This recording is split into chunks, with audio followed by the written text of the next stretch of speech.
ہم حسین والے ہیں، ارے لے کے پیاس کی شدت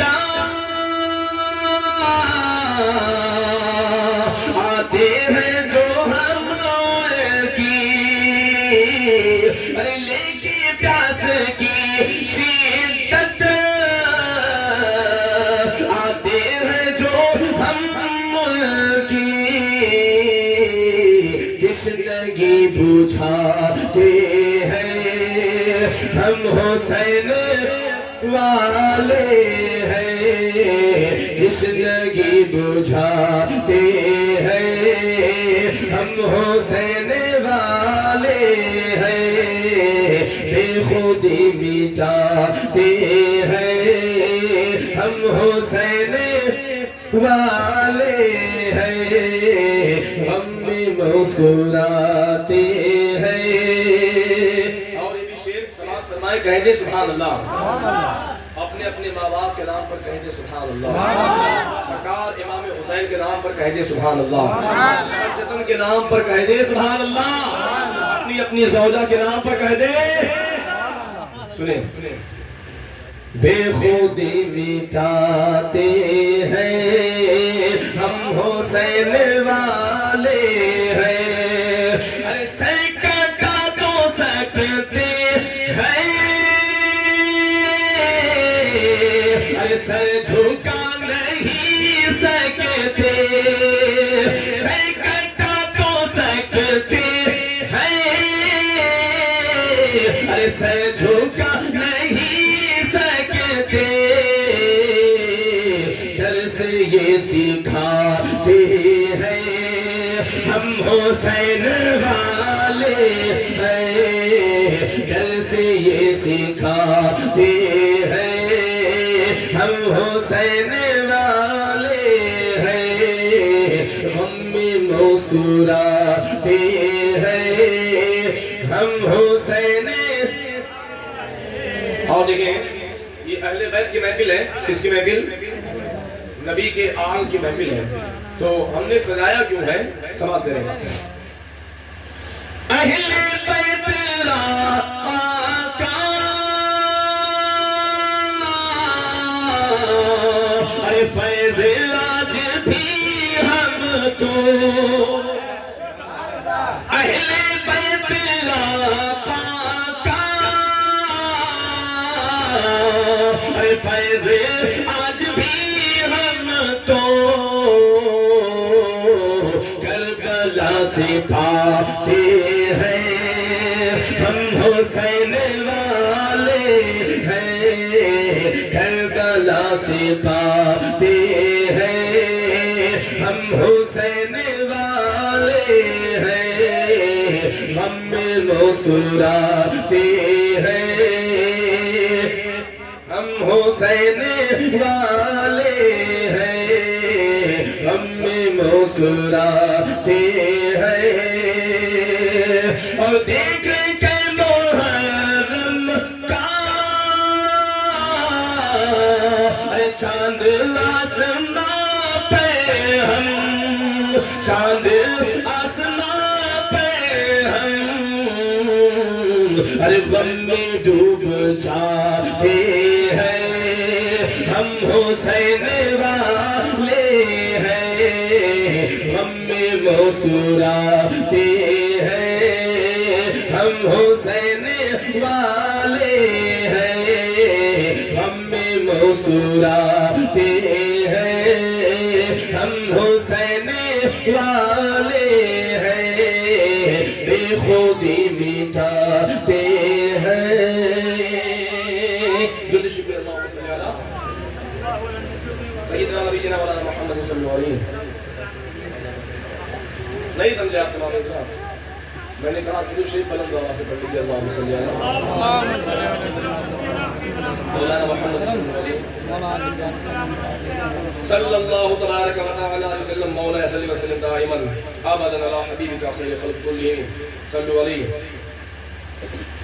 اچھا درود شریف پڑھا کریے، تو اس کو میں نے بتایا تھا، مگر پھر سنیے آپ تمام اکرام، حوالہ میرے پاس موجود ہے، فتاوی رضویہ شریف میں سیدی مرشدی اعلیٰ حضرت نے تحریر کیا. فتاوی رضویہ شریف مترجم جلد نمبر 5 صفحہ نمبر 638 پر مرشدی اعلیٰ حضرت نے ایک بہت پیاری بات نقل کیا. سماعت کریں. درود پاک کے حوالے سے جب ہم درود پڑھتے ہیں یا لفظ محمد آتا ہے صلی اللہ تبارک و تعالی وسلم تو ہم چومتے کیا کرتے ہیں؟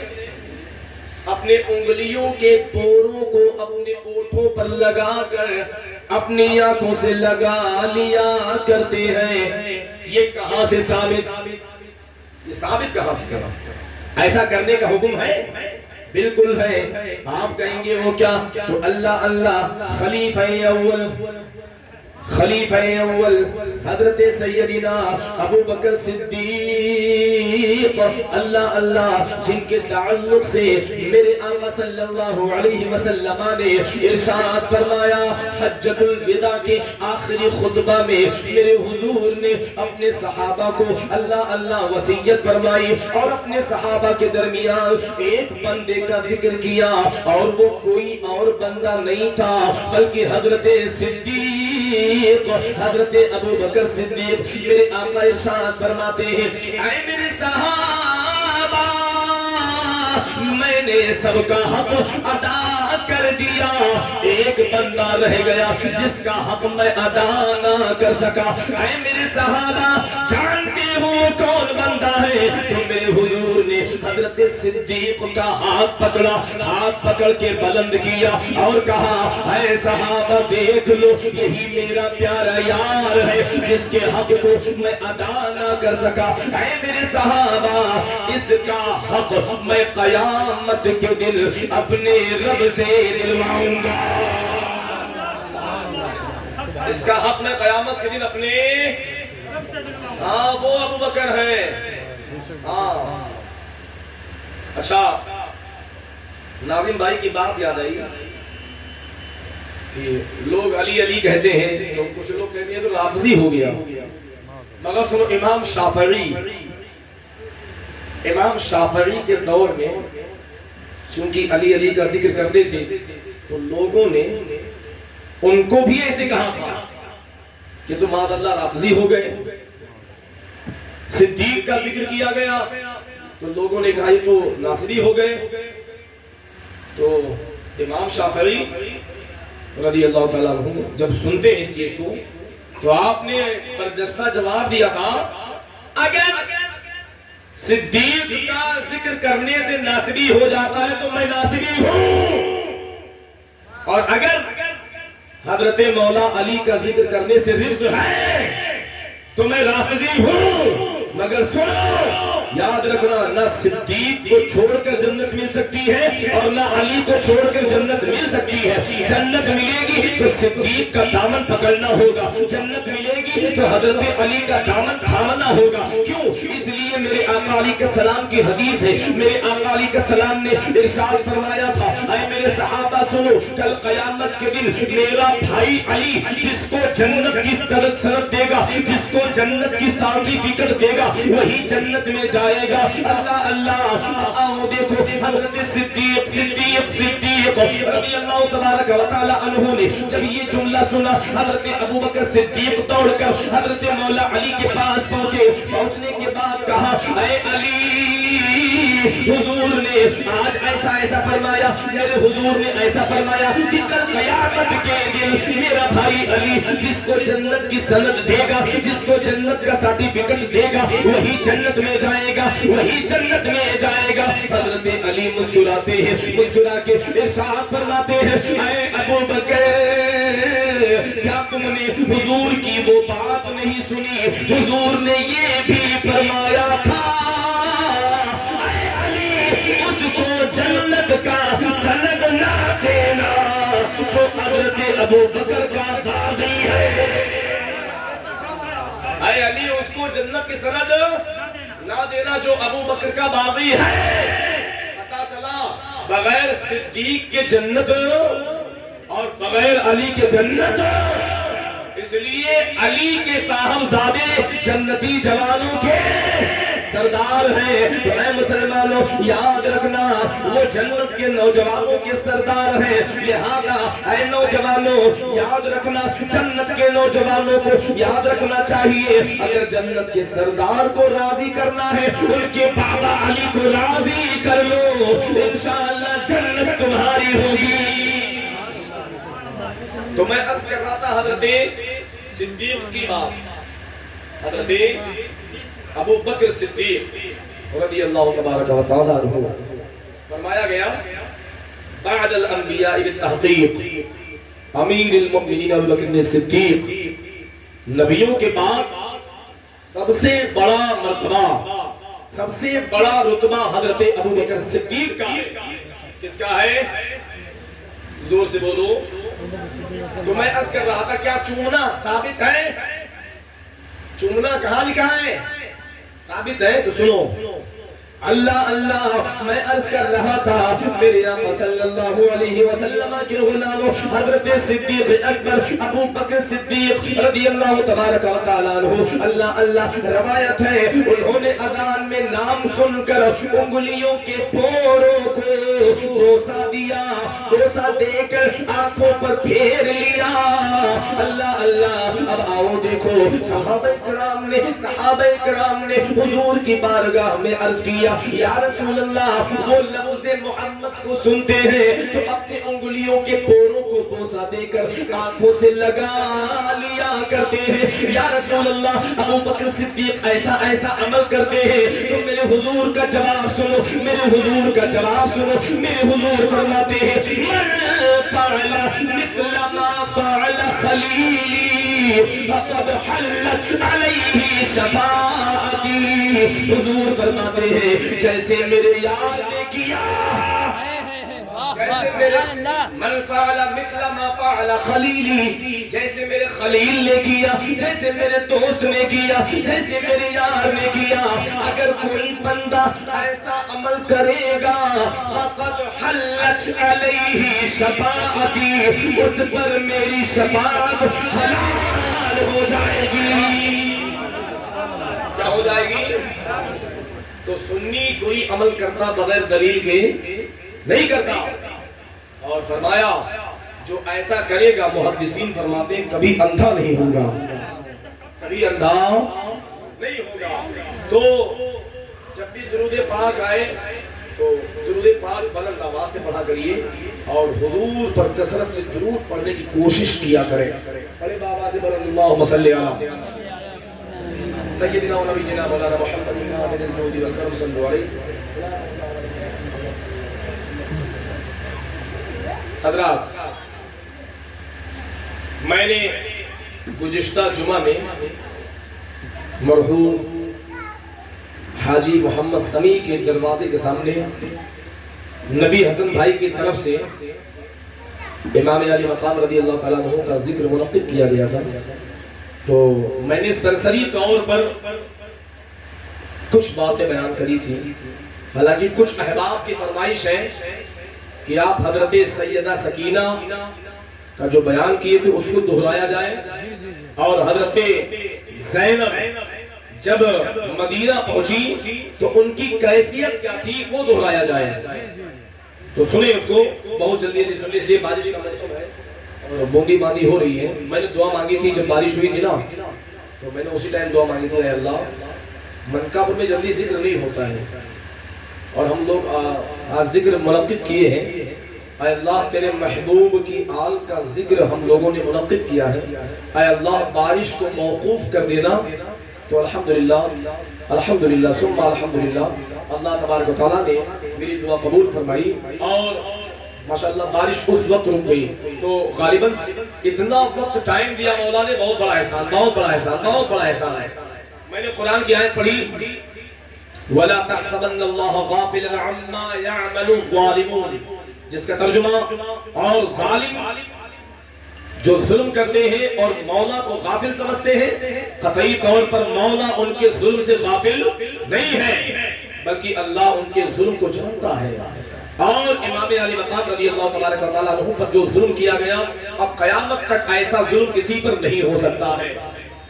اور میں عرض کر رہا تھا، جب امام علی مقام رضی اللہ تبارک و تعالیٰ عنہ کو شہید کر دیا گیا، یہ قافلہ جب چلا 72 نیزے 72 سر، 72 نیزے 72 سر یزیدی لے کر چلے، کہاں چلے؟ عبید اللہ ابن زیاد کے پاس۔ تو اب ان یزیدیوں نے جتنے لاش حسین سے سر کاٹ لیے تھے اور دیگر شہداء کے سر کو کاٹ لیا تھا، ان لوگوں نے نیزے پر بلند کر رکھا تھا۔ اب یہ سر چلا 11 محرم الحرام، 11 محرم الحرام کو یہ سر چلا۔ چلنے کے بعد اب یہ سر جب 27 محرم کی شب آئی تو دن میں یہ قافلہ چلتا، جب رات آتی تو رات میں تمام شہداء کے سر کو ایک صندوق میں بند کر کے حفاظت کے طور پر رکھا جاتا۔ کیوں؟ اگر ایک بھی سر غائب ہو جائے گا، اور بالخصوص امام حسین کا اگر سر غائب ہو گیا تو پھر بہت بدنامی ہوگی۔ تو وہ لوگ کیا کرتے تھے؟ ایک صندوق میں حسین ابن علی رضی اللہ تبارک و تعالیٰ عنہ کا سر اور دیگر شہداء کا سر ایک صندوق میں بند کر کے رکھتے تھے۔ اچھا، سارے یزیدی سو جاتے، ان سروں کی رکھوالی کی ذمہ داری کس کی تھی؟ ایک یزیدی جس کا نام حارث ابن العقیدہ تھا، حارث ابن العقیدہ تھا۔ حارث ابن العقیدہ کہتا ہے کہ 11 محرم سے لے کر 27 محرم آ گئی، میں نے اس قافلے میں ایک چھوٹی سی بچی کو دیکھا جو 9 سال کی تھی، وہ روزانہ رات میں میرے قریب آتی، چونکہ میری ذمہ داری تھی سروں کی رکھوالی کرنی، تو وہ قریب آنے کے بعد وہ مجھے دیکھتی کہ میں سو رہا ہوں کہ جگ رہا ہوں۔ اللہ اللہ، روزانہ میری حرکت کو دیکھتی، وہ بچی واپس ہو جاتی۔ اسی طریقے سے 27 محرم جب آئی، حارث ابن العقیدہ کہتا ہے کہ میں نے سوچا کہ لاؤ آج میں معلوم کروں یہ بچی چاہتی کیا ہے۔ اللہ اللہ، اب حارث ابن العقیدہ کہتا ہے کہ میں کرسی پر بیٹھ گیا، جب میں کرسی پر بیٹھا تو وہ بچی چھپ کے دبے قدموں کو لے کر آتی ہے۔ آنے کے بعد سب سے پہلے میرے قریب آئی، میں نے جان بوجھ کر اپنی آنکھوں کو بند کر رکھا ہوا تھا۔ اب جب میرے قریب آتی ہے، اللہ اللہ، اس نے دیکھا کہ میں سو رہا ہوں اور یقیناً میں جگ رہا تھا، میں سو نہیں رہا تھا۔ وہ بچی میرے قریب آتی ہے، آنے کے بعد اس نے مجھ کو مشاہدہ کیا، مشاہدہ کرنے کے بعد میری کرسی کا چاروں طرف چکر لگایا، لگانے کے بعد خدا کی بارگاہ میں ہاتھ کو اٹھا دیا، ننھے ہاتھوں کو اٹھا دیا اور عرض کیا، اے بار الہ، 11 محرم الحرام سے میں انتظار کر رہی تھی کہ میں اپنے ابا کے چہرے کی زیارت کر لوں، میں اپنے بھائی کے چہرے کی زیارت کر لوں، میں اپنے چچا کے چہرے کی زیارت کر لوں۔ اے اللہ، آج 27 محرم ہو گئے، آج تو نے اس کمینے کو سلا دیا ہے، لگتا ہے آج میں زیارت کر لوں گی۔ اب حضرات محترم حارث ابن العقیدہ کہتا ہے کہ وہ بچی جاتی ہے، سب سے پہلے صندوق کو کھولا، جب صندوق کو کھولا تو پہلے صندوق میں حضرت علی اصغر 6 مہینے کے بچے کا سر نکلتا ہے، اپنے چھوٹے سے بھائی کے سر کو لے کر اللہ اللہ اپنے گود میں لیتی ہے اور اپنے کپڑوں سے صاف کرتی ہے اور کہتی ہے، اے میرے بھائی سن، جو تیرے اوپر تیر لگا تھا اس تیر کا قد تیرے قد سے بڑا تھا۔ اے میرے بھائی سن، تیرا جھولا تو کربلا کے میدان میں یزیدیوں نے آگ کے حوالے کر دیا۔ اے بھائی یہاں جھولا تو نہیں ہے، میں اپنے ہاتھ کا جھولا بنا کر میں تجھے جھولا دیتی ہوں۔ اللہ اللہ، اپنے بھائی کے سر کو جھولا جھلایا، اپنے بھائی کے ماتھے کو چوم لیا، چوم لینے کے بعد اپنے کٹے ہوئے بھائی کے سر کو اس نے صندوق میں رکھا تھا، رکھنے کے بعد دوسرے صندوق کے پاس جاتی ہے، صندوق کا دروازہ کھولا، جب صندوق کا دروازہ کھولا اس میں کون تھا؟ حضرت علی عباس کا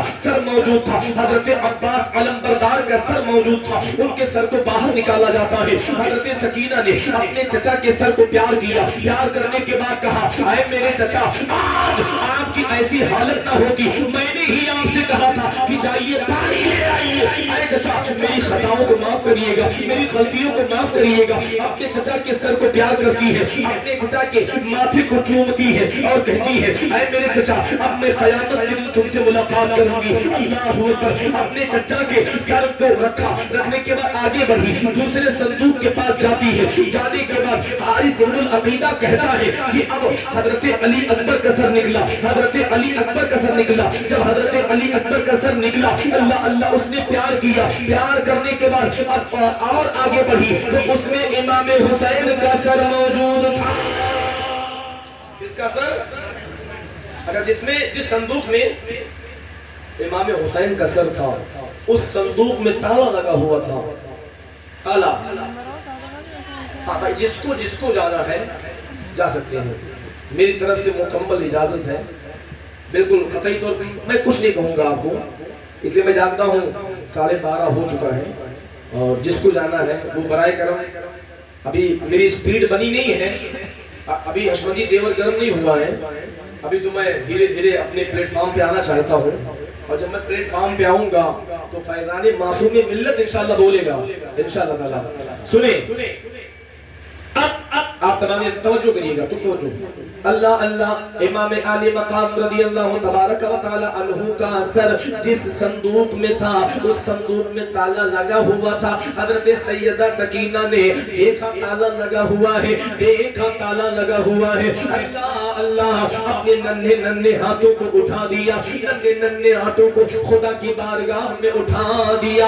عرض کیا اے بار الہ ہمارے جد اعلیٰ حضرت یعقوب علیہ السلام کے بیٹے حضرت یوسف علیہ السلام، اے پروردگار ہمارے جد اعلیٰ حضرت یعقوب علیہ السلام کے بیٹے حضرت یوسف علیہ السلام کو جب زلیخا نے 7 کمرے کے اندر اللہ اللہ مقفل کر دیا تھا، ہر کمرے میں دروازہ بند تھا اور ہر کمرے میں تالا لگا دیا تھا. حضرت یوسف علیہ السلام اللہ اللہ جب واپس پلٹے تھے، واپس بھاگے تھے تو اے اللہ تو نے اپنی قدرت سے تالوں کو کھول دیا تھا، دروازوں کو کھول دیا تھا. حضرت یوسف علیہ السلام بھاگتے جا رہے تھے، دروازہ کھلتا جا رہا تھا، تالا کھلتا گرتا جا رہا تھا. اے پروردگار وہاں تو حضرت یعقوب کی آل کا مسئلہ تھا، یہاں تو نبی کی آل کا مسئلہ ہے. اے پروردگار وہاں تو 7 دروازے تھے، یہاں پر ایک دروازہ ہے. اے اللہ یہاں پر آل محمد کا سوال ہے، محمد کی آل کا سوال ہے. اب اللہ اللہ حضرت سیدہ سکینہ دعا کر رہی تھی، ابھی ہاتھ نیچے نہیں آیا. اللہ اللہ اللہ نے دعا قبول قبول قبول فرما لیا. وہ تالا کھلا. حضرت سیدہ سکینہ اللہ اللہ اپنے ابا جان حضرت امام حسین کے کٹے ہوئے سر کو باہر نکالا. نکالنے کے بعد آپ نے اپنے ابا کے کٹے ہوئے سر کا بوسہ لیا اور جب باہر نکالا تو کیا دیکھا کہ امام علی مقام کے کٹے ہوئے سر سے نور کی بوچھار ہو رہی تھی. اللہ اللہ اب آؤ دیکھو حضرت سیدہ سکینہ ہے، روتی جا رہی تھی. اب آؤ دیکھو اتنے میں مولا حسین نے آواز لگائی، اے میری بیٹی پریشان نہ ہو، اے بیٹی تم لوگ سفر میں اکیلی نہیں ہو بلکہ تمہارا بابا بھی ساتھ میں ہے، تمہاری دادی بھی ساتھ میں ہے، تمہارا دادا حضرت علی بھی ساتھ میں ہے اور تمہارا نانا محمد الرسول اللہ بھی ساتھ میں ہے. اے بیٹی غم نہ کرو، اے بیٹی گھبراؤ نہیں. اللہ اللہ صبر و شکر کا دامن مضبوطی سے تھامے رکھنا. اللہ اللہ اب حارث بن العقیدہ کہتا ہے کہ میں یہ منظر دیکھ کے حیران ہو گیا. رات بھر مجھ کو نیند نہیں آئی. جب صبح ہوئی یہ قافلہ چلتا چلا گیا. اب حضرات محترم القصہ مختصری میں عرض کر رہا تھا. یہ قافلہ کوفہ پہنچا، یہ قافلہ دمشق پہنچا، یزید کے دربار میں پہنچا. جب یزید کے دربار میں پہنچا یزید نے اپنے سپاہیوں سے کہا، اے میرے سپاہیوں حضرت نعمان بن بشیر کو بلایا جائے، ان کی قیادت میں یہ لٹا پٹا قافلہ مدینہ پار پہنچا دیا جائے. القصہ مختصر یہ کہ یہ قافلہ جب مدینہ پہنچا، یہ قافلہ اللہ اللہ مدینہ پہنچا تو مدینہ والوں کو پہلے معلوم ہو گیا تھا کہ امام علی مقام کے قافلے والوں کو کاٹ کر رکھ دیا گیا، ان کو شہید کر دیا گیا. اب اللہ اللہ جتنے بزرگ ہیں مدینہ میں، جتنے بزرگ ہیں، جتنے بچے ہیں، جتنی عورتیں ہیں، سارے لوگ، سارا مدینہ اپنے گھر سے باہر نکل لاتا ہے، اپنے گھر سے باہر نکل آیا کہ ہمیں وہ قافلہ دکھا دو جس میں مولا حسین نہیں ہے، ہمیں وہ قافلہ دکھا دو جس میں مولا عباس نہیں ہے، ہمیں وہ قافلہ دکھا دو جس میں حضرت علی اصغر نہ رہے، ہمیں وہ قافلہ دکھا دو جس میں اول محمد نہ رہے، ہمیں وہ قافلہ دکھا دو جس میں علی اصغر نہ رہے، ہمیں وہ قافلہ دکھا دو جس میں حبیب ابن مظاہر نہ رہے۔ اللہ اکبر، سارا مدینہ کوہرام مچا ہوا تھا، سارا مدینہ کوہرام مچا ہوا تھا۔ اب یہ لٹا پٹا قافلہ اللہ اللہ سب سے پہلے حضور کی بارگاہ میں پہنچنے کے بعد حضور کی بارگاہ میں اللہ اللہ اپنے روداد غم کو بیان کیا۔ اپنے روداد غم کو بیان کرنے کے بعد آؤ دیکھو حضرت مولا امام زین العابدین ان کے ہاتھ کو پکڑا، حضرت زینب نے ان کے ہاتھ کو پکڑا اور کربلا شریف کی طرف اپنا رخ کیا اور اپنے بھائی جان حضرت امام حسین سے عرض کیا، اے میرے بھائی جان، میں نے آپ سے وعدہ کیا تھا کہ میں آپ کی امانت کو مدینہ حفاظت کے ساتھ پہنچا دوں گی۔ اے میرے بھائی، میں نے اپنا وعدہ پورا کر دیا، میں نے آپ کی اولاد کو، میں نے آپ کے بیٹے کو مدینہ حفاظت کے ساتھ پہنچا دیا ہے۔ اللہ اللہ، اب حضرات محترم توجہ کرنا، حضرت سیدہ زینب ہے، اللہ اللہ، حضرت زینب کے 18 بھائی، 18 بھائی، کون زینب؟ اللہ اللہ، اپنے 18 بھائیوں کے دروازوں پر جاتی ہے۔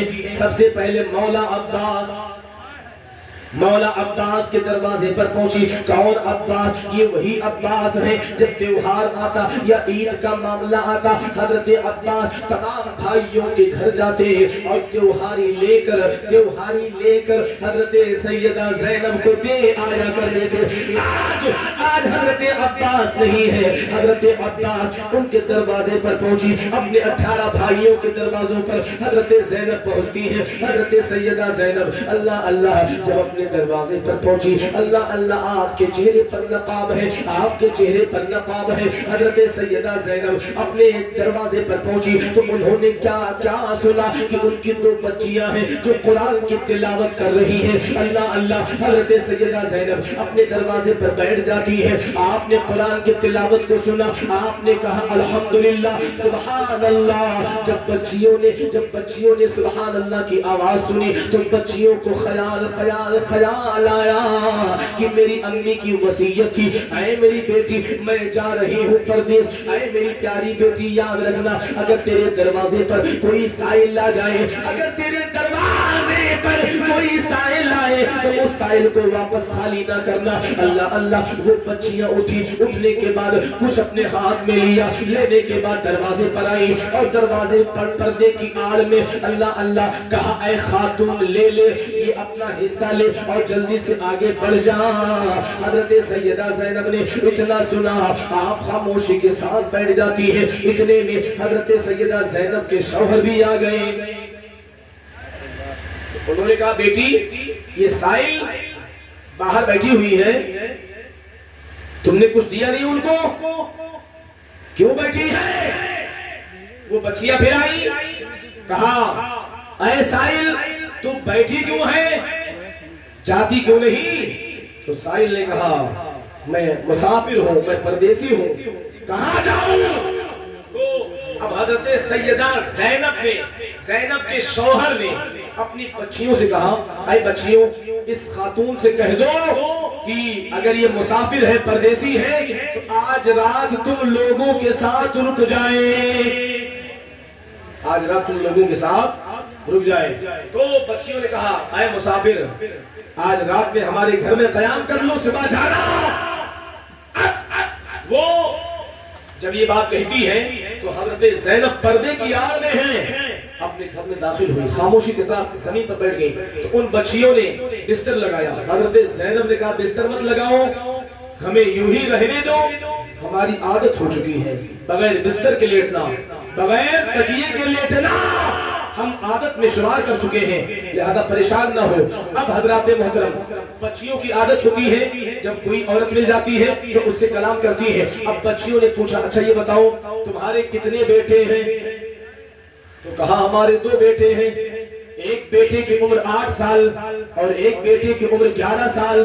اللہ اللہ بچیاں چونک جاتی ہیں۔ بچیوں نے کہا ہمارے بھی 2 بھائی ہیں، ایک کا نام اور ہے، ایک کا نام محمد ہے، اور محمد، اور ایک بھائی کی عمر 8 سال ہے اور ایک بھائی کی عمر 11 سال ہے۔ اب ان بچیوں نے خاتون سے پوچھا اے خاتون یہ بتاؤ تمہارے کتنے بھائی ہیں؟ تو اللہ اللہ حضرت زینب نے کہا ہمارے 18 بھائی ہیں۔ اب وہ بچیاں چونک جاتی ہیں، وہ بچیاں چونک جاتی ہیں۔ اب پوچھا اے خاتون کہاں کی رہنے والی ہو؟ تو حضرت زینب نے جواب دیا ہم مدینہ ہی کی رہنے والے ہیں۔ اللہ اللہ بچیاں چونک کے کھڑی ہو جاتی ہیں، بچیاں تڑپ کے کھڑی ہو جاتی ہیں اور کہا اے خاتون پورے مدینہ میں میری امی جان کے علاوہ کسی بھی عورت کے 18 بھائی نہیں ہیں۔ اے خاتون، اے مسافر عورت، میری امی جان کے علاوہ پورے مدینہ میں کسی بھی عورت کے 18 بھائی نہیں ہیں، لہذا بتا تو کون ہے؟ حضرت زینب کی آنکھوں سے آنسو نکلنے لگے۔ کہا اے بچیوں میں تمہارا قرآن سن کر رک گئی، مجھے بڑا اچھا لگا۔ ان بچیوں نے جواب دیا اے مسافرہ عورت سن تم نے ہمارا قرآن پڑھنا سنا، کاش تم لوگوں نے ہماری امی حضرت زینب کا قرآن سنا ہوتا۔ تم نے تو ہمارا قرآن سنا ہے۔ اب حضرت زینب اور دھاڑے مار کر رونے لگ گئی۔ اللہ اللہ، اب حضرت زینب نقاب کو سرکایا، جب نقاب کو سرکایا بچیاں پہچان نہیں پائی تو کہا اے بچیوں میں تمہاری ماں حضرت زینب ہوں۔ ان بچیوں نے کہا نہیں میری امی کے چہرے پر شباب تھا، میری امی کا چہرہ خوبصورت تھا، میری امی کے سر کے بال پکے نہیں تھے، اور تمہارے تو بال بھی پک گئے ہیں، تمہارے چہرے پر جھریاں ہیں، تمہارے چہرے پر جھریاں ہیں۔ اللہ اللہ، تو حضرت زینب رونے لگی، اپنی بچیوں کو گلے لگا لیا اور دھاڑے مار کر رونے لگی اور کہا اے بچیوں سن بات یہ کربلا کا غم لے کے چلی آئی ہو، اسلام کو بچا کر چلی آئی ہو، اپنی اولاد کو اسلام کے حوالے کر کے چلی آئی ہو، اپنے بھائی حسین کو اسلام کی حفاظت کی خاطر قربان کر کے میدان کربلا میں چلی آئی ہو۔ اے میری بچیوں، یہ اسی کا نتیجہ ہے کہ میرے سر کے بال جھڑ گئے، میرے سر کے بال سفید ہو گئے اور میرے چہرے پر جھریاں پڑ گئی۔ اللہ اکبر۔ مسلمانوں یہ مسئلہ چلتا رہا، پورا مدینہ شریف کے لوگ اہل بیت پر جو ظلم ہوا تھا، پورے مدینے کے لوگوں نے کہا بڑا ظلم ہوا، بڑا غضب ہو گیا، یزید بڑا شیطان ہے، اس نے حسین ابن علی کو کاٹ کر رکھ دیا، ان کی آل کو کاٹ کر رکھ دیا، یزید شیطان ہے۔ اب مدینہ سے ایک وفد، ایک قافلہ تیار ہوا، چلو چلتے ہیں دمشق، یزید کا پتہ لگاتے ہیں کیا واقعی میں اس نے ایسا کیا ہے۔ تو جب یہ لوگ پہنچے مدینہ پاک سے تو واقعی میں انہوں نے دیکھا کہ یزید شراب پی رہا ہے، یزید نشے کی حالت میں رہتا ہے، نماز کو چھوڑتا رہتا ہے، یزید بندروں کا ناش دیکھتا رہتا ہے، یزید رنڈیوں کی ناش کو بھی دیکھتا ہے، یزید قرآن کی تلاوت بھی نہیں کرتا ہے، ہر دم نشے کی حالت میں دھت رہتا ہے، اور اس نے حسین ابن علی کو قتل کروا دیا، اپنی حکومت مضبوط کرنا چاہتا تھا، اپنا اقتدار مضبوط کرنا چاہتا تھا، اپنی کرسی کو مضبوط کرنا چاہتا تھا، حسین ابن علی کے خون پر اپنے کرسی کی حکومت قائم کرنا چاہتا تھا۔ اللہ اللہ، اس نے بہت سارے جرائم کیے، اس نے بہت بڑا ظلم کیا۔ جب مدینہ کے لوگ وہاں گئے انہوں نے یزید کی حرکت کو دیکھا، یزید کے معاملات کو دیکھا تو واپس آ کر ان قافلے والوں نے اہل مدینہ کو باخبر کیا، اے اہل مدینہ سنو سچ ہے، یزید نے حسین ابن علی کو قتل کر دیا ہے، یزید نے حسین ابن علی کے خاندان کو قتل کر دیا ہے، ناحق حسین ابن علی کو ستایا گیا، ان کے بچوں کو پیاسا رلایا گیا، ان کے بچوں پر تشدد کری گئی ہے، ان کے اہل خاندان پر ظلم کیا گیا ہے۔ اللہ اللہ، اب حضرات محترم پورے مدینے کے لوگوں نے، پورا مدینہ پاک کے لوگوں نے آپس میں مشورہ کیا اور کہا سب یزید کے اوپر حملہ کرو۔ ادھر یزید کو معلوم ہو گیا پورا مدینہ کے لوگ ہمارے دشمن ہو گئے ہیں، تو یزید نے کیا کیا؟ 12,000 کتنا؟ 12,000 یا 22,000 لشکر لے کر ایک بندہ سپہ سالار بنا کر جس کا نام مسلم بن عقبہ تھا. کیا نام تھا؟ مسلم بن عقبہ تھا. میں نے مدینہ تک بیان کیا تھا، اگلے پروگرام میں مدینہ شریف تک میں نے اشارتاً اس کو بیان کیا ہے. اب یہاں سے آگے یہ بیان ہو رہا ہے کہ جب مدینہ کے لوگوں کو مکمل علم ہو گیا تو مدینہ کے سارے لوگ متنفر ہو گئے، یزید سے متنفر ہو گئے. یزید کو جب معلوم ہوا کہ مدینہ کے لوگ ہم سے متنفر ہو گئے تو اس نے 12,000 یا 22,000 کا لشکر جرار لے کر مدینہ پر چڑھائی کروا دی. کیا کروا دیا؟ ہاں چڑھائی کروائی. اور 700 صحابہ اور پتہ نہیں کتنے ہزار تابعین، کل ملا کر 10,000 تابعین اور صحابہ 700، ان حضرات کو اس نے ناحق قتل کروایا. مدینہ شریف میں قتل کروایا. جتنی عورتیں بچیاں تھیں ان بچیوں پر 3 شبانہ روز تک یعنی 3 رات تک یزید نے اپنے سپاہیوں پر ان عورتوں کو حلال کر دیا تھا. معاذ اللہ 3 رات تک یزید کے سپاہیوں نے، لشکریوں نے وہاں کی عورتوں کے ساتھ عصمت دری کری تھی، زنا کیا تھا. اللہ اللہ، اس سے پتہ نہیں کتنے ناجائز بچے پیدا ہوئے تھے. آئے مسلمانوں آؤ دیکھو، مدینہ کی حرمت کو پامال کیا تھا یزید نے، مدینہ پاک کی تقدس کو برباد کیا تھا یزید نے.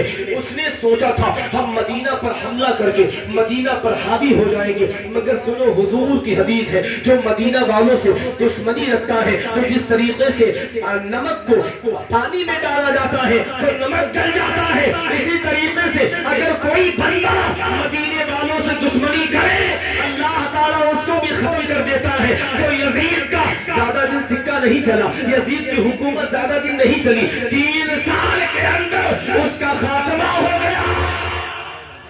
کتنا؟ 3 سال. ہاں 3 سال کے اندر ختم، معاملہ فنش. یہاں تک کہ یزید کے مرنے کے بعد اس نے اپنی اولاد کو وصیت کری تھی. وہ بیٹھا، یزید کا لڑکا جب بیٹھا تخت پر تو اس نے کہا میں اس تخت پر نہیں بیٹھوں گا، مجھے اس تخت سے حسین ابن علی کے خون کی بو آتی ہے، لہذا میں اس کرسی پر نہیں بیٹھوں گا چونکہ میں بیمار ہوں. آخر میں وہ بھی مر گیا، مر گیا.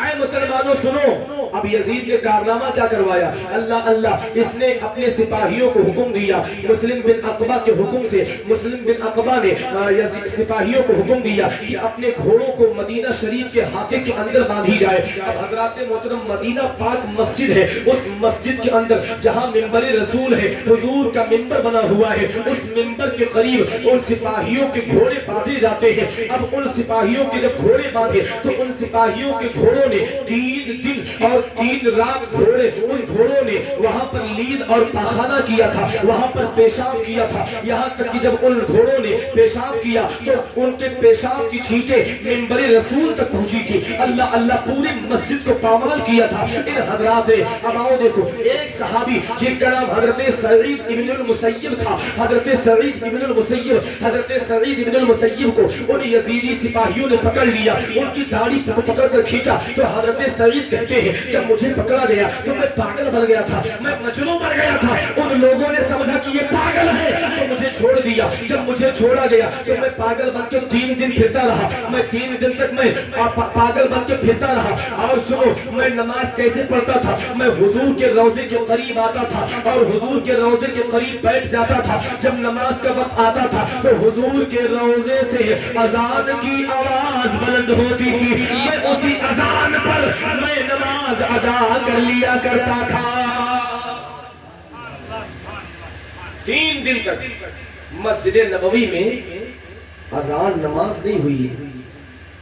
آج وہابی دیوبندی کا عقیدہ دیکھنا چاہتے ہو کہتا ہے کہ یزید حق پر تھے، حسین معاذ اللہ اقتدار چاہتے تھے، حسین کرسی چاہتے تھے، حسین حکومت چاہتے تھے، معاذ اللہ۔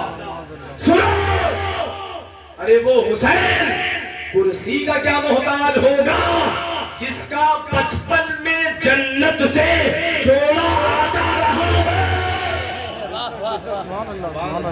اللہ نے بچپن میں جوڑا بھیج کر دنیا والوں کو خبر کیا، اے دنیا والوں حسین وہ ہے، اگر وہ چاہ لے اس کا جوڑا جنت سے آ جائے تو حسین کو محتاج نہ سمجھنا، حسین تو مختار ہے، حسین تو مختار ہے۔ تو اے مسلمانوں سنو، میرے آقا صلی اللہ تبارک و تعالی علیہ وسلم اگر دعا فرما دیتے تو حسین ابن علی سے شہادت ہٹ جاتی، اگر میرے حضور نے اشارہ کر دیا ہوتا تو کربلا کا نقشہ پلٹ جاتا، اگر میرے حضور نے چاہ لیا ہوتا تو کربلا کا نقشہ معاملہ ادھر ادھر ہو جاتا، اگر مولا علی نے چاہ لیا ہوتا تو مولا علی قبر سے نکل کر آتے، آنے کے بعد 22,000 کیا چیز ہے، اگر 22 لاکھ بھی ہوتے تو مولا علی کی تلوار کے سامنے وہ چل نہیں پاتے۔ مگر سنو وہاں پر معاملہ یہ تھا، بھوکا اور پیاسا رہ کر امتحان دینا تھا خدا کی بارگاہ میں، اور حسین ابن علی نے اس امتحان میں کامیابی حاصل کر لی۔ اللہ اللہ، اسی لیے تو کہتے ہیں کہ سجدے تو سب نے کیے، اس کا نیا انداز ہے، اس نے وہ سجدہ کیا جس پر خدا کو، اس نے وہ سجدہ کیا۔ اب ان لوگوں نے جو بچیاں ملی، جو نوجوان بچے ملے، ان یزیدی سپاہیوں نے ان کو قتل کروا دیا۔ ایک نوجوان، ایک بڑھیا کا لڑکا تھا، اس کو پکڑ کر یہ یزیدی لے کے آئے مسلم بن عقبہ کے سامنے، بڑھیا دوڑ کر آئی، منت کرتی رہی، سماجت کرتی رہی، بھائی چھوڑ دو، میرے ایک ہی اولاد ہے، اس کے علاوہ میرا کوئی سہارا نہیں ہے، لہذا چھوڑ دو۔ مگر یزیدیوں نے کچھ نہیں سنا، اس کی ماں کے سامنے ہی اس نوجوان بچے کو قتل کیا گیا، اس بچے کو قتل کیا۔ جب بچے کو قتل کیا، ماں کے دل سے آہ نکلی، ماں کے دل سے آہ نکلی۔ ماں نے دعا کری، اے اللہ اگر تو مجھے اتنی توفیق دے تو میں اس مسلم بن عقبہ کو میں زندہ یا مردہ جلا دوں۔ اللہ نے اس کی دعا قبول فرمائی، اللہ نے اس کی دعا قبول فرمائی۔ 3 دن کے بعد جب پورے مدینہ پر قتل و غارت کر کے جب یہ لوگ تھک گئے یزیدی، تو مسلم بن عقبہ نے کہا چلو مکہ پر حملہ کیا جائے، چلو مکہ پر حملہ کیا جائے۔ تو مکہ پر حملہ کرنے کے لیے مسلم بن عقبہ کی سرکردگی میں، اس کے سرکردگی میں جب یہ قافلہ 12,000 یا 22,000 کا چلا تو راستے میں اس کی موت ہو گئی، مسلم بن عقبہ مر گیا۔ جب مسلم بن عقبہ مر گیا، اس کے سپاہیوں نے اس کو وہیں پر دفن کر دیا، اس کے سپاہیوں نے وہیں پر دفن، اس کی جب سپاہیوں دفن کیا، اس عورت کو خبر لگی کہ جو یزیدیوں کا سپہ سالار تھا مسلم بن عقبہ وہ مر گیا، تو وہ تھاڑے مار کر روتی ہوئی اس کے قبر پر پہنچی، کئی آدمیوں کو لے کر پہنچی، اس کی قبر کو کھدوایا۔ جب اس کی قبر کو کھدوایا، تختے کو ہٹایا، کیا دیکھا کہ پیتانے بھی ازدہا لپٹا ہوا ہے، سرہانے بھی ازدہا لپٹا ہوا ہے۔ تو لوگوں نے کہا اے ضعیفہ چھوڑ دے، اے ضعیفہ چھوڑ دے، اللہ نے اس کو عذاب میں ویسے ہی گرفتار کیا ہے، تو رہنے دے۔ تو ضعیفہ نے کہا نہیں، میں نے عہد کیا ہے، میں نے قسم کھائی ہے کہ اگر مجھے موقع مل گیا میں وعدہ کرتی ہوں، میں قسم کھاتی ہوں اس بندے کو میں زندہ جلاؤں گی یا مردہ جلاؤں گی۔ اللہ اللہ، اب لوگوں نے بہت سمجھایا، مگر ضعیفہ نے کیا کیا؟ ضعیفہ نے کہا تم لوگ ہٹ جاؤ۔ اب ضعیفہ نے مسلح بچھایا، مسلح بچھا کر دو گانا ادا کیا، دو گانا ادا کرنے کے بعد اب اس نے اپنے ہاتھ کو خدا کی بارگاہ میں اٹھا دیا، اٹھانے کے بعد گڑگڑانے لگی، رونے لگی، عرض کرنے لگی اے بار الہ میری قسم کی منت تو پوری کر دے، اے اللہ ان ازدہے کو اس کے لاش سے ہٹا دے، تاکہ میں اس کے ساتھ میں جو انجام سوچی ہو اس انجام کو میں مکمل کر پاؤں. اب وہ دعا کر رہی تھی, اللہ نے اس کی دعا قبول فرما لی, اللہ نے اس کی دعا قبول فرما لی. اب وہ ضعیفہ اٹھی, اٹھنے کے بعد قبر کے کنارے کھڑی ہوئی, اس نے ایک چھوٹا سا چھڑی لیا اور اژدہے کے دم پر لگایا, اژدہا غائب ہو گیا. دوسرے اژدہے کے دم پہ لگایا, وہ بھی اژدہا غائب ہو گیا. جب اژدہا غائب ہوا, اس ضعیفہ نے مسلم بن عقبہ کے لاش کو قبر سے باہر نکالا اور اس نے کہا تھا کہ میں اس کو جلاؤں گی, تو اس نے واقعی میں جلا ہی دیا.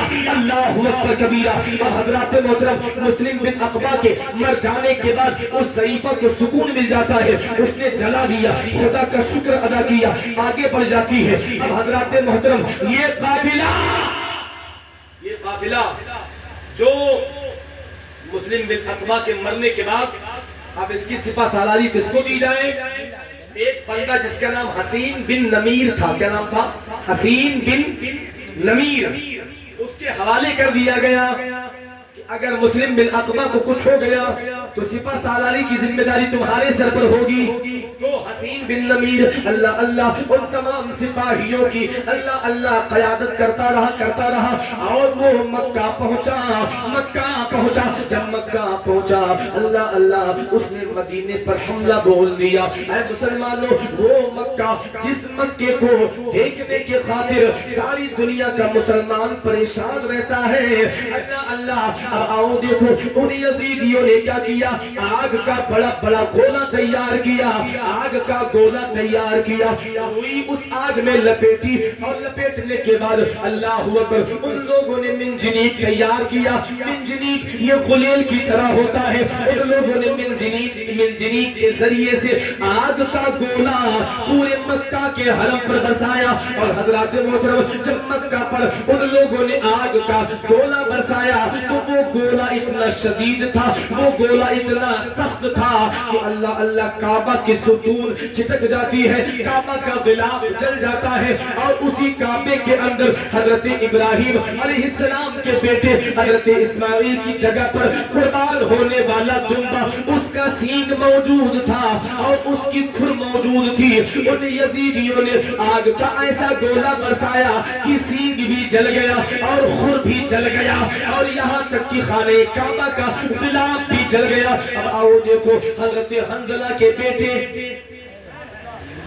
حضرت عبداللہ اور چند اور صحابہ, ان لوگوں نے جانا کہ اگر اب ہم خاموش رہے تو عنقریب اللہ کی جانب سے ہم پر پتھروں کی آگ کی برسات ہو جائے گی. اب حضرت عبداللہ جو حضرت حنظلہ کے بیٹے ہیں وہ آگے بڑھے, اور آپ نے تمام صحابہ کو, تمام حضور کے چاہنے والوں کو اکٹھا کیا. ادھر آؤ دیکھو, ادھر یزیدی مکہ پر حملہ کرنے میں بزی ہے, ادھر یزید چونکہ شرابی تھا اور شکاری بھی تھا اور شرابی, تو شراب کے نشے میں جا رہا تھا شکار کرنے کے لیے. اچانک اس کی نگاہ ایک عیسائی لڑکی پر پڑ گئی جو بڑی خوبصورت تھی.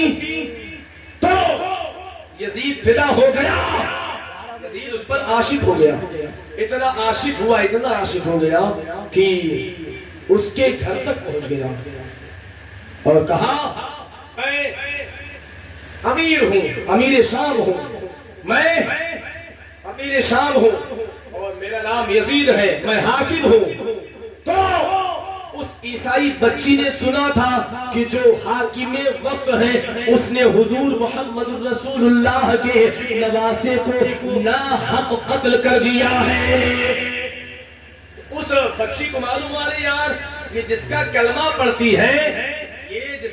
پڑھتا ہے اس نے اپنے نبی کے نواسے کو قتل کر دیا. جب اپنے نبی کے خاندان کا نہ ہوا تو میرا کیا ہوگا؟ کہا ٹھیک ہے, میں آپ کے محل چلوں گی. اے خاتون, کیا میرے محل کی ملکہ بنو گی؟ ہاں بالکل بنوں گی, کل آنا. یزید نے یہ بات طے کر لی. صبح کا انتظار کرنے لگا, واپس آیا, واپس آنے کے بعد اس خاتون کے محل کا اس خاتون کے گھر کے باہر کھڑا ہوا. اب وہ خاتون اللہ اللہ اپنے بغل میں اس نے خنجر چھپا لیا. اللہ اللہ خنجر چھپایا. خنجر چھپانے کے بعد اللہ اکبر اللہ اکبر. اب یزید نے کیا کیا؟ اپنے سواری پر اس خاتون کو پیچھے بٹھا لیا. پیچھے بٹھایا. جب پیچھے بٹھایا خاتون نے موقع کو غنیمت جان کر اس نے پیچھے سے حملہ کیا. ایک حملہ نہیں بلکہ کئی بار کیا. اتنا بار کیا کہ اس کا کام وہی پر تمام کر دیا. ایک روایت تو یہ ہے کہ اس عیسائی لڑکی نے اس کا کام تمام کیا. اور ایک روایت میں یہ ہے کہ وہ شراب بہت پیتا تھا. اپنے سرحانے شراب، بغل میں شراب، چوطرفہ شراب کی بوتلیں موجود رہتی تھی. ہمیشہ شراب پیتا اور رنڈیوں اور لڑکیوں کی ناچ کو دیکھتا رہتا. تاریخ بتاتی ہے کہ وہ شراب کے حالت میں اتنا شراب پیا کہ اس کی آنتیں سڑ گئیں. اسی شراب کے نشے میں وہ مر گیا. جب یہ مرا تو کسی نے جا کر مکہ میں ان یزیدیوں کو خبر کیا کہ تم جس یزید کے چکر میں تم یہاں پر حملہ کر رہے ہو، جس یزید کے چکر میں تم نے اپنے گھر بار کو چھوڑ کر مکہ پر حملہ کرنے آئے ہو، وہ تمہارا امیر یزید مر گیا ہے. یزید کا خاتمہ ہو گیا. یزید ختم ہو چکا ہے. یزید کا نام و نشان مٹ گیا. جب ان یزیدیوں کو یقین ہو گیا کہ ہمارا امیر، ہمارا حاکم مر گیا ہے تو وہ لوگ پیچھے ہٹے. جب وہ لوگ پیچھے ہٹے تو آؤ دیکھو مکہ شریف کی فوج جو حضرت عبداللہ اور دیگر مجاہدین اسلام کی قیادت میں ان یزیدیوں سے مقابلہ کی تھی. اللہ نے ان مجاہدوں کو فتح مبین عطا فرما دیا. اب حضرات محترم آؤ دیکھو اللہ اکبر کبیر. ابھی اتنا ہی نہیں،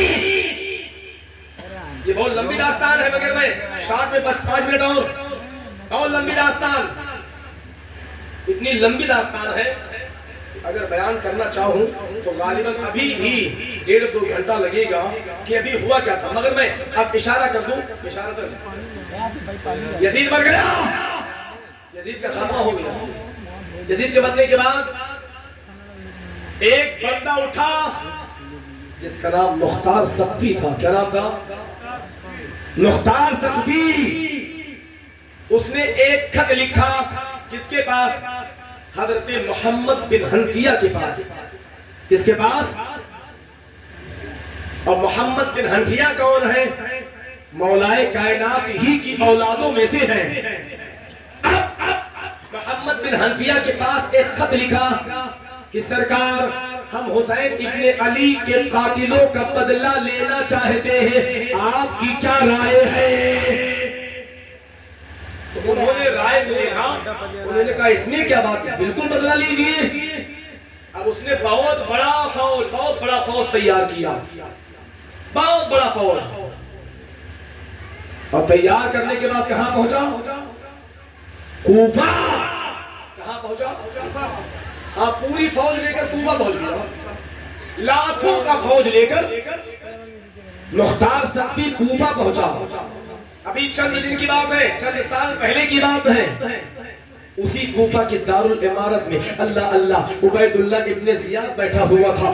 آج اسی کوفہ کے دارالعمارت میں مختار سقفی بیٹھا ہوا ہے. اسی کوفہ کے دارالعمارت میں عبید اللہ ابن زیاد حسین ابن علی کو قتل کرنا چاہتا تھا. آج 3 سال کے بعد اسی کوفہ کے دارالعمارت کے اندر مختار سقفی بیٹھا ہوا ہے جو حسین کے قاتلوں کا بدلہ لینا چاہتا ہے. اے مسلمانوں، حسین کا خون کس طریقے سے رنگ لا رہا ہے. حسین کا خون کس طریقے سے رنگ لا رہا تھا. اللہ اکبر اللہ اکبر. اب مختار سقفی نے اپنے تمام سپاہیوں کو بلایا. بلانے کے بعد کہا لسٹ تیار کرو. کون کون شامل تھا سب کو چن چن کر اٹھاؤ. کہا سب سے پہلے عمر ابن سعد کو لاؤ. کس کو لاؤ؟ ہاں، سب سے پہلے کربلا کے میدان میں اسی نے امام علی مقام رضی اللہ تعالی عنہ کے خیمے کی جانب پہلا تیر چلایا تھا. اور اسی کے حکم سے بہت کچھ معاملہ ہوا. عمر ابن سعد کو ڈھونڈ کر لاؤ. عمر ابن سعد کو جب تلاشا گیا وہ نہیں ملا تو دیہاتی بھاشا میں ٹہری بولتے ہیں، ٹہری کے اندر چھپا ہوا تھا، اس کو باہر نکالا گیا، سپاہیوں نے باہر نکالا، جب سپاہیوں نے باہر نکالا اللہ اللہ اس کو پکڑ کر مختار سقفی کے عدالت میں حاضر کیا گیا۔ مختار سقفی نے کہا صرف اسی کو نہ پکڑو، اس کے بچے کو بھی پکڑ کر لاؤ۔ اللہ اللہ اب نوجوان بیٹا تھا عمر ابن سعد کا، نوجوان بیٹا، اللہ اللہ مختار سقفی کے دربار میں حاضر کیا گیا۔ جب مختار سقفی کے دربار میں حاضر کیا گیا، عمر ابن سعد سے پوچھا اے عمر ابن سعد یہ بتا تو نے پہلا تیر چلایا تھا نا؟ اس نے کہا نہیں میں نے توبہ کر لی ہے، اب مجھے حکومت اور کرسی کی لالچ نہیں رہ گئی۔ کہا اچھا حسین بھی تو تم کو ہی سمجھا رہے تھے، تم پہلے کہے نہیں توبہ کی ہے، آج ظلم کر کے تب توبہ کرنے آئے ہو؟ اے میرے سپاہیوں اس کے ہاتھ باندھ دو، ہاتھ باندھو۔ ہاتھ باندھا گیا اور ہاتھ باندھنے کے بعد پیر باندھ دو تاکہ تڑپنے نہ پائے۔ اب کہا اے سپاہیوں اس کے لونڈے کو سامنے رکھو اور پہلے اس کے لونڈے کو بھی سزا دی جائے تاکہ اس کو بھی احساس ہو کہ حسین ابن علی کے بیٹوں نے شہادت پیش کری تھی، حسین ابن علی کو کتنی تکلیف ہوئی تھی۔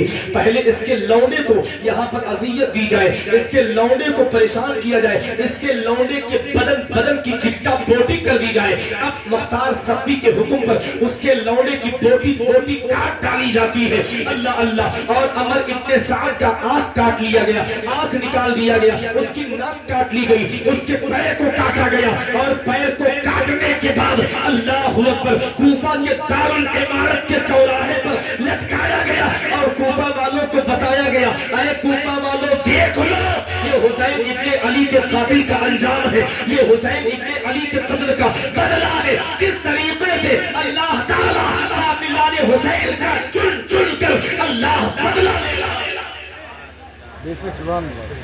اب کہا غربلہ مردود کو پکڑ لاؤ، اس کو غربلہ جس نے حضرت علی اصغر کے اوپر تیر چلایا تھا،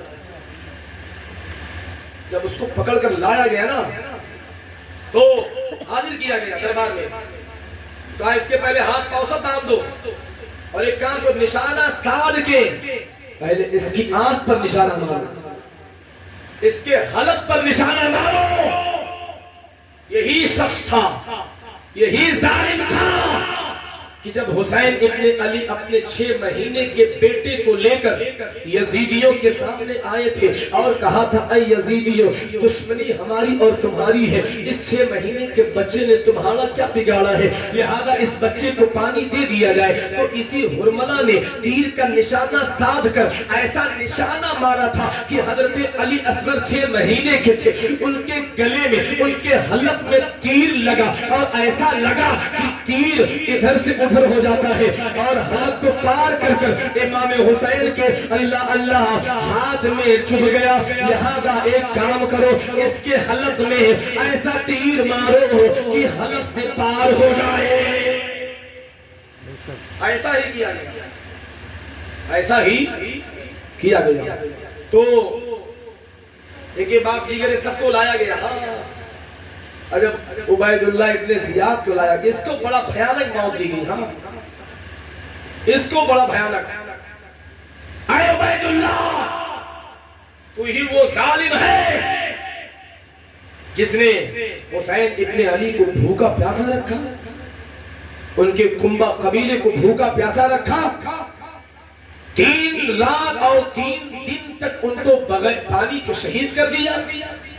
یہاں جانور جب کوئی قصائی جانور کو ذبح کرتا ہے سب سے پہلے پانی دکھاتا ہے، تم نے ان کو جانور کسی بھی اہمیت نہیں دی، جبکہ وہ نواسے رسول ہیں، وہ جنت کے پھول ہیں، وہ حضور کے دل کا چین ہے۔ حضور فرماتے ہیں حسین مجھ سے ہے میں، حسین مجھ سے ہے میں، تم نے ان کو بھوکا پیاسا رکھ کر شہید کیا۔ عبیداللہ ابن زیاد بہت گلگلایا، بہت روتا ہے، بہت فریاد کرتا ہے، مجھے معاف کر دیا جائے، مجھے معاف کر دیا جائے۔ اللہ اللہ بہت سارے معاملات کو بیان کرتا رہا، حالانکہ یہ عبیداللہ ابن زیاد بہت بھاگا، بہت بھاگا۔ کئی دن کے بعد مختار ثقفی کے سپاہیوں کی پکڑ میں آیا تھا۔ اللہ اللہ یہ کم نہیں بھاگا، اتنا بھاگا تھا، اتنا بھاگا تھا، اتنا بھاگا تھا، اتنا بھاگا، اتنا بھاگا کہ بھاگتے بھاگتے یہ حضرت امام زین العابدین کے خیمے میں آ گیا۔ جب امام زین العابدین کے خیمے میں آیا تو آؤ دیکھو، امام زین العابدین چراغ کی روشنی میں قرآن کی تلاوت کر رہے تھے۔ امام علی مقام رضی اللہ تعالیٰ عنہ کے بیٹے حضرت امام زین العابدین کے خیمے میں آنے کے بعد عبیداللہ ابن زیاد نے کہا تھا کہ اے بندہ خدا مجھے پانی پلا دو۔ آپ نے قرآن شریف کی تلاوت بند کر دی، اٹھے، آپ نے کٹوری میں پانی لیا، ایک کٹورا پانی دیا۔ چونکہ بھاگ ہی رہا تھا، پیاس کی شدت تھی، ایک کٹورے میں اس کی پیاس نہ بجھی۔ اس نے دوبارہ پھر مانگا، آپ نے دوسرا کٹورا پانی بھر کر دیا۔ تیسری بار پھر مانگا، آپ نے تیسری مرتبہ بھی اس کو پانی پیش کیا۔ تو اس نے کہا لگتا ہے حضرت آپ نے ہم کو پہچانا نہیں۔ عبیداللہ ابن زیاد کہنے لگا لگتا ہے حضرت آپ نے ہم کو پہچانا نہیں۔ اتنے میں امام کی نگاہ اٹھی، امام کی نگاہ اٹھی، ارشاد فرماتے ہیں اے شیطان، اے ظالم، تم کو کون بھول جائے گا؟ تمہارے اشارے پر ہمارے خاندان کو ذبح کر دیا گیا، تمہارے اشارے پر ہمارے خاندان کو قتل کیا گیا، ہم تم کو کیسے بھول پائیں گے؟ تو کہا حضرت یہ بتائیے جب آپ ہم کو پہچانتے ہیں پھر بھی آپ نے پانی کیوں دے دیا؟ تو آؤ دیکھو امام زین العابدین فرماتے ہیں کربلا میں ہم تیرے پاس گئے تھے، جو تیرا طریقہ تھا آج تو میرے پاس آیا ہے، یہ آل محمد کا طریقہ ہے، یہ نبی کے گھرانے والوں کا طریقہ ہے۔ یہ بھاگا بہت مگر مختار ثقفی کے سپاہیوں کے ہاتھ سے بچ نہیں پایا۔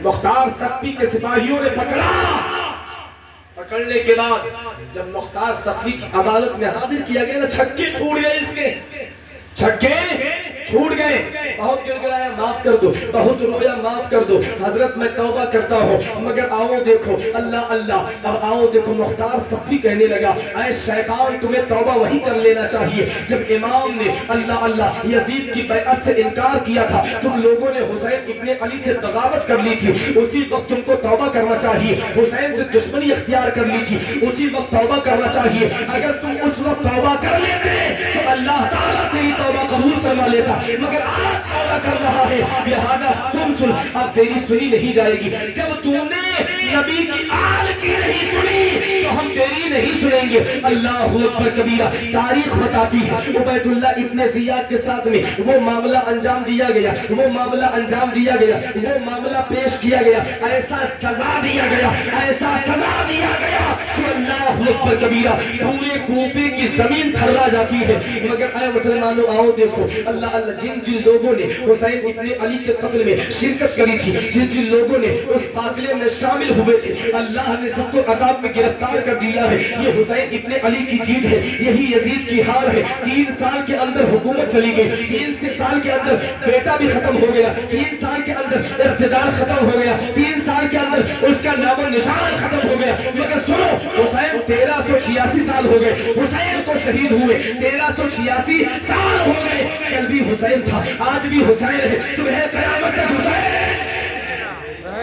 تو گھٹانے سے کسی کے گھٹا ہے نہ گھٹے، جب پڑھائے تجھے اللہ تعالیٰ تیرا۔